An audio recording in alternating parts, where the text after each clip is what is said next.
కేంద్ర బడ్జెట్పై భారత పరిశ్రమల సమాఖ్య సిఐఐ ప్రతినిధులు హర్షం వ్యక్తం చేశారు. వ్యవసాయం, MSME, is of doing business, startup, medical రంగాలకు ప్రాధాన్యత ఇవ్వడాన్ని సిఐఐ రాష్ట్ర అధ్యక్షులు డాక్టర్ మురళీకృష్ణతో సహా ఆయన సహచర పారిశ్రామికవేత్తలు, కార్యవర్గ సభ్యులు స్వాగతించారు. వార్షిక ఆదాయ పరిమితి 12 లక్షలకు పెంచడంతో మధ్యతరగతి వర్గానికి ఎంతో ఉపశమనం ఇచ్చిన విషయంగా అభివర్ణించారు.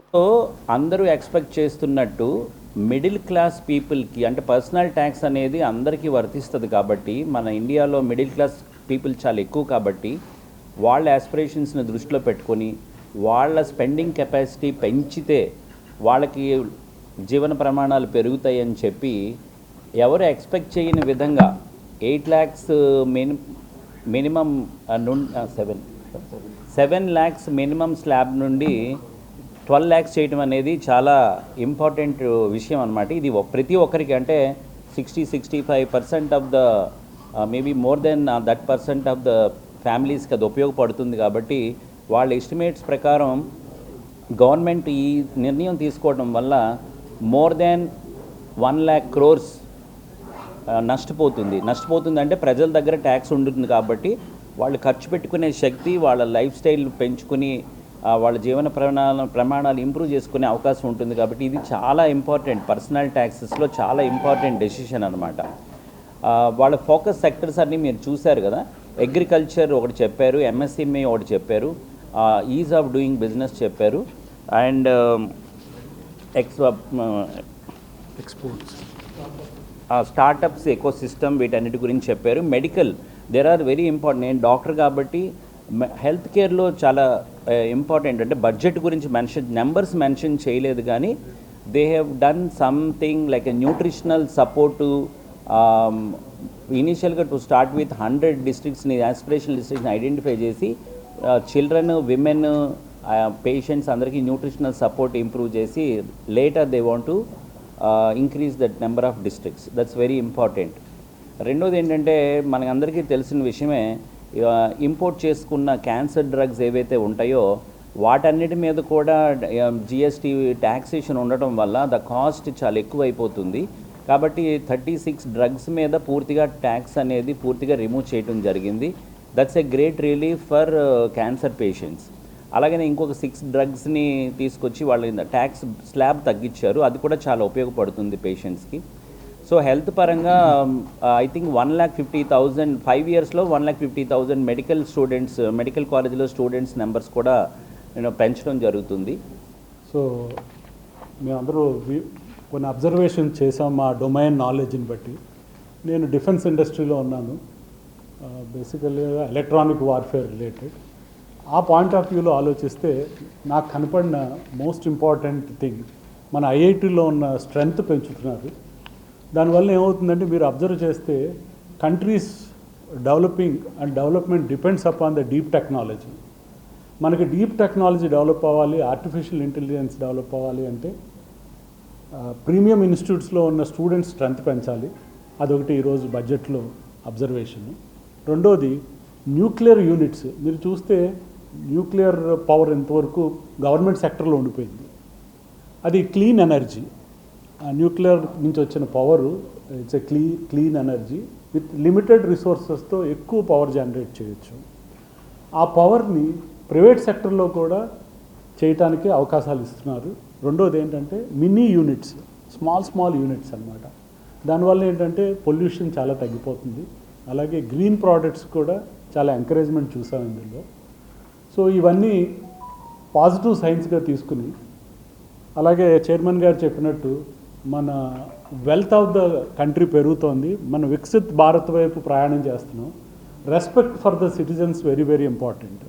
అందుకని చాలా వరకు ఫేస్లెస్ వెళ్ళటమే కాకుండా మన సిటిజన్స్కి రెస్పెక్ట్ అంటే గౌరవం లభించేటట్టుగా చేయటం వల్ల వాళ్ళ దగ్గర ఉన్న మనీని స్పెండ్ చేయటమే కాకుండా ఈ ట్యాక్స్ పర్వ్యూస్లోకి రావటం వల్ల డేటా బ్యాంక్ ఇంప్రూవ్ అవుతుంది.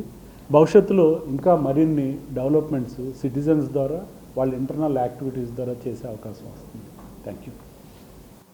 రియల్గా చెప్పాలంటే 10 సంవత్సరాల one of the best and most great fantastic budget. దీంట్లో ఒక పాయింట్ ఏంటంటే నిన్న రిలీజ్ అయిన ఎకనామిక్ సర్వే 423 పేజీలు అది చదివిన తర్వాత ఇవాళ బడ్జెట్ విన్న తర్వాత ఇది 1 సంవత్సరం బడ్జెట్ కింద అనేది it's going to be the next 5 years road map. కంపల్సరీగా ఇది వికసిత్ భారత్ అని ఏదైతే మోదీ గారు అన్నారో దానికి సంబంధించిన ఈ ఏదైతే ఉందో ఈ బడ్జెట్ చాలా బాగుంది. డెఫినెట్గా మేము చాలా ఎగ్జైటెడ్గా ఉన్నాం ఇండస్ట్రీ తరఫున, and particularly startup ecosystem తరఫున అయితే చాలా ఉన్నాం. సో డెఫినెట్గా 4 ఇంజిన్లు ఏవైతే ఉన్నాయో ఆ 4 ఇంజిన్లకి స్టార్టప్కి ఏ విధంగా కనెక్షన్ ఉంది. ఫస్ట్ ఇంజిన్ అగ్రికల్చర్ అన్నారు మిత్రులారా, ఇవాళ మీకు తెలుసు ఆఖరికి డ్రోన్ సిస్టమ్ కూడా అగ్రికల్చర్లోకి వచ్చేసింది. డ్రోన్ని కూడా ఎంత బాగా ఉపయోగించాలని చెప్పి వాళ్ళ రోజున గవర్నమెంట్ చేస్తుంది. అగ్రికల్చర్లో ఫార్మింగ్ వీటికి వాళ్ళు యాక్చువల్గా స్టార్టప్ ఈకో సిస్టమ్ ఏ విధమైన సొల్యూషన్స్ తీసుకొస్తుంది అనే దాని మీద చాలా గట్టిగా అవకాశాలు ఉన్నాయని నేను గట్టిగా నమ్ముతున్నాను. ఎంఎస్ఎంఈ ఆల్రెడీ మా మిత్రులు చెప్పారు, దాని స్కోప్ అయితే చాలా పెద్దది. Means probably one of the biggest depth ఎంఎస్ఎంఈలోకి వస్తుంది when it comes to startup ecosystem. Investments the third engine స్టార్టప్కి చాలా మంచిగా ఇచ్చారు. 90,000 కోట్లు ప్లస్ ఇంకా అడిషనల్గా 10,000 crores ఏదైతే ఒక స్టార్టప్ క్యాపిటల్ ఫండ్ కింద పెట్టారో, ఐ మీన్ అమేజింగ్. అసలు ఇప్పుడు కూడా మనం ఊహించుకొని ఉన్నాం. ఇవన్నీ కూడా డెఫినెట్గా నా నమ్మకం ఏంటంటే ఇండస్ట్రీ పరంగా ఇది ఏదైతే మనం థర్డ్ ఎకానమీ లెవెల్కి వెళ్తామని అనుకుంటున్నామో ఈసారి ఖచ్చితంగా ఏదో 2047 అంటున్నారు, కానీ ఈ లోపలే మనం ఆ Viksit Bharat and third greatest economy కింద వెళ్తామనేది కూడా నా నమ్మకం. గారు ఆ బడ్జెట్లోనే క్లియర్ కట్గా చెప్పారు, ఎంఎస్ఎంఈ ఇండస్ట్రీ అనేది సెకండ్ గ్రోత్ ఇంజిన్ భారతదేశం యొక్క ఆర్థిక ప్రగతికి అని చెప్పారు.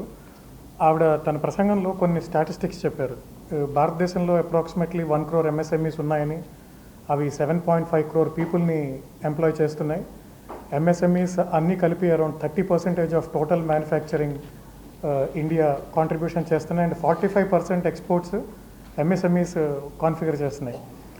సో మా ఉద్దేశం ప్రకారం గవర్నమెంట్ దీనికి తగిన ప్రోత్సాహకాలని తగిన గుర్తింపునిచ్చిందనే ఫీల్ అవుతున్నాం మేము. ఈ బడ్జెట్లో కొన్ని చాలా ఇంపార్టెంట్ డెసిషన్స్ వాళ్ళు ప్రకటించారు. ఒకటి, క్లాసిఫికేషన్ కేటగిరీ ఆఫ్ ఎంఎస్ఎంఈస్ని వాళ్ళు ఎన్హాన్స్ చేశారు. దీని మూలన ఇండస్ట్రీకి ఏమవుతుందంటే టర్న్ ఓవర్ పెరిగినా కానీ ఆ సేమ్ కేటగిరీలో ఉండటం మూలన ఫైనాన్సెస్ పరంగా, వర్కింగ్ క్యాపిటల్ పరంగా, ఇప్పుడు పబ్లిక్ సెక్టర్స్తో మనం డీల్ చేస్తున్న బిడ్స్లో పరంగా ఏంటంటే చాలా ఇన్సెంటివ్స్ అవన్నీ ఉన్నాయి. వాటిలన్నింటినీ తీసుకోవచ్చు. పర్చేస్ ప్రిఫరెన్స్ క్లాజెస్ని వీటిలన్నింటినీ కూడా మనం రిటైన్ చేసుకోవచ్చు. ఇది ఒక రకంగా ఎక్కువ ఆర్డర్ని తెచ్చుకోవడానికి, మార్కెట్లో నుంచి క్యాపిటల్ని రేస్ చేయడానికి కూడా చాలా ఉపయోగపడుతుంది. రెండో ఇంపార్టెంట్ డెసిషన్ ఏంటంటే క్రెడిట్ గ్యారంటీ స్కీమ్ అని ఎంఎస్ఎంఈస్కి గవర్నమెంట్ గ్యారంటీ ఇస్తూ వర్కింగ్ క్యాపిటల్కి కానీ క్యాపిటల్ రేస్ చేయడానికి కానీ ఒక ప్రొవిజన్ తీసుకొచ్చారు ఇంతకుముందు. ఇప్పుడు ఆ లిమిట్ని 5 crores నుంచి 10 crores పెంచారు. దీని మూలాన ఏంటంటే ప్రతి ఇండస్ట్రీకి వాళ్ళ క్యాపబిలిటీని బట్టి గవర్నమెంట్ గ్యారంటీతో ఎక్కువ వర్కింగ్ క్యాపిటల్ ఆర్ ఎక్కువ క్యాపిటల్ రేస్ చేయడానికి ఆపర్చునిటీస్ పెరుగుతాయి. సో ఇండస్ట్రీ ఏంటంటే ధైర్యంగా వాళ్ళు కూడా వాళ్ళ గ్రోత్ స్ట్రాటజీస్ని వాటిల్ని ముందుకు తీసుకెళ్ళచ్చు. కంపారిటివ్లీ పాస్ట్ బడ్జెట్స్తో పోలిస్తే ఈ బడ్జెట్లో కొన్ని కస్టమ్స్ డ్యూటీ, కస్టమ్స్ ఇంపోర్ట్ సెక్టార్లో చాలా రిలాక్సేషన్స్, చాలా రేషనలైజేషన్స్, చాలా సింప్లిఫికేషన్స్ జరిగినాయి. అందులో ఫస్ట్ది కొన్ని టారిఫ్ ఐటమ్స్ తీసేసి వేరియస్ రేట్స్ ఆఫ్ ట్యాక్స్ దగ్గర నుంచి రేట్ ఆఫ్ ట్యాక్సెస్ లిమిటెడ్గా 2-3 కుదించేశారు. ఇది ఇండస్ట్రీకి చాలా ఉపయోగమైన అమెండ్మెంట్ ప్రాసెస్. నెక్స్ట్, కొన్ని ప్రోడక్ట్స్ మీద 1 కంటే ఎక్కువ సెస్సులు, సర్చార్జులు ఉన్నాయి ఆయిల్ ఇండస్ట్రీ మీద. సో ఇప్పుడు గవర్నమెంట్ అనౌన్స్ చేసింది ఏంటంటే అట్లాంటి స్పెషల్ రెవెన్యూస్ కావాలన్నప్పుడు మేము ఏదైనా సెస్ కానీ సర్చార్జ్ కానీ ఒకటే వేస్తాము, మల్టిపుల్ ట్యాక్సెస్ వేయమని. తర్వాత ఈచ్ ఇంపోర్ట్ మీద ఒక 0.81% ఆఫ్ ది బేసిక్ ప్రైస్ మీద సోషల్ వెల్ఫేర్ సర్చార్జ్ కలెక్ట్ చేస్తున్నాము, అది ఇక్కడ నుంచి కలెక్ట్ చేయమని చెప్పారు. సో ఇది big boost to the importers. తర్వాత కొన్ని సెక్టార్స్ని ఐడెంటిఫై చేసి కస్టమ్స్ డ్యూటీ ఎగ్జామ్షన్స్ ఇచ్చేశారు. అంటే almost 7.5% of the landed price మీద కస్టమ్స్ డ్యూటీ వేరే సెక్టార్స్కి ఎగ్జామ్షన్ ఇచ్చారు.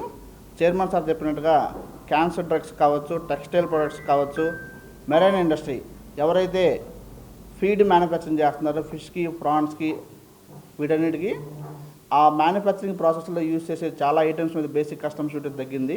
దానివల్ల per KG of feed cost తగ్గుతుంది. ఇది ఫార్మర్స్కి, అగ్రికల్చర్ సెక్టార్కి చాలా ఉపయోగం. అట్లనే షిప్ బిల్డింగ్ ఇండస్ట్రీకి ఎగ్జామ్షన్స్ గ్రాంట్ చేశారు. నెక్స్ట్ ఇంపార్టెంట్ కస్టమ్స్లో తీసుకొచ్చిన చేంజ్ ఏంటంటే ఇన్కమ్ ట్యాక్స్లో వివాద్ సే విశ్వాస్ స్కీమ్ అయితే ఎట్లా ఉందో కస్టమ్స్లో పర్మనెంట్గా ఒక సెక్షన్, అంటే ఇంపోర్ట్ అప్పుడు ఏదన్నా రీజన్ వల్ల పే చేయలేకపోతే దాన్ని సబ్సిక్వెంట్గా పెనాల్టీస్ ఏమి లేకుండా డ్యూటీ, ఇంట్రెస్ట్ వరకు పే చేస్తే కస్టమ్స్ డిపార్ట్మెంట్ ఎటువంటి యాక్షన్స్ తీసుకోవాలి. సో దీని స్కోప్ కొంచెం ఇంక్రీజ్ చేస్తే బాగుంటుంది. సో ఇవన్నీ కస్టమ్స్ ఫ్రంట్లో వచ్చిన ఇంపార్టెంట్ ఫెసిలిటేషన్స్.